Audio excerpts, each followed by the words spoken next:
NRI Chavali Prasad ఆర్థిక సాయంతో తన తల్లి టీచర్ చావలి కామేశ్వరి జ్ఞాపకార్థం అన్నదానం చేయడం అభినందనీయమని Harish charitable organisation chairman Talatam Harish పేర్కొన్నారు. కాకినాడ ఓవర్ బ్రిడ్జ్ క్రింద గల శ్రీ ఘాటీలమ్మ అమ్మవారి ఆలయ ప్రాంగణంలో గల శ్రీ విజయ గణపతి ఆలయం వద్ద మాఘ శనివారం సందర్భంగా అన్నదాన కార్యక్రమం జరిగింది. హరీష్ చారిటబుల్ ఆర్గనైజేషన్ సభ్యుడు ఎన్ఆర్ఐ చావలి ప్రసాద్ ఆర్థిక సాయంతో ఆయన తల్లి టీచర్ చావలి కామేశ్వరి జ్ఞాపకార్థం ఏర్పాటు చేసిన అన్నదాన కార్యక్రమాన్ని Harish charitable organisation chairman Talatam Harish పూజా కార్యక్రమం నిర్వహించి అన్నదాన కార్యక్రమాన్ని ప్రారంభించారు.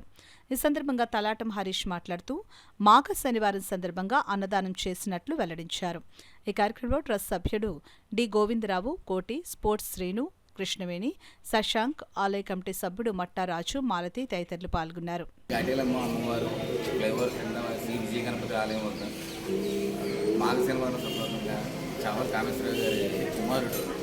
చావలి ప్రసాద్, ఆనంద్, వాళ్ళ పిడిగారైన భారతి గారు ఈవేళ అన్నదాన కార్యక్రమాలు ఏర్పాటు చేశారు. ఇవాళ వాళ్ళ కామేశ్వరి గారు టీచర్ గారు ద్వారా వాళ్ళ అబ్బాయి ఇక్కడ కెనడాలో ఉంటారండి. ఆయన అన్నదాన కార్యక్రమం ఏర్పాటు చేశారు. ఆయన మన organisation Harish charitable organisation member అయినా ఇలాంటి కార్యక్రమాలు ఎన్నో చేస్తుంటాడు. ఆయన సంబంధించిన ప్రసాద్ మనకు ఆర్గనైజ్ అయినందుకు మనకు చాలా ఆనందం ఉంది. వాళ్ళ కుటుంబానికి మాకు ధన్యవాదాలు చెప్పుకుంటారు. ఇలాంటి కార్యక్రమాలు ఎవరైనా మన హరీష్ చారిటబుల్ ఆర్గనైజేషన్ ద్వారా ఎన్నో కార్యక్రమాలు, మంచి కార్యక్రమాలు ఇంకా ముందు ఎన్నో చేస్తామని ఇలాంటి మా ఆర్గనైజేషన్ మెంబర్స్ అందరూ చాలా సోషల్ సర్వీస్ ఎక్కువ చేస్తూ ఉంటారు. మా దాంట్లో మెంబర్స్ అయినందుకు చాలా ఆనందంగా ఉంది.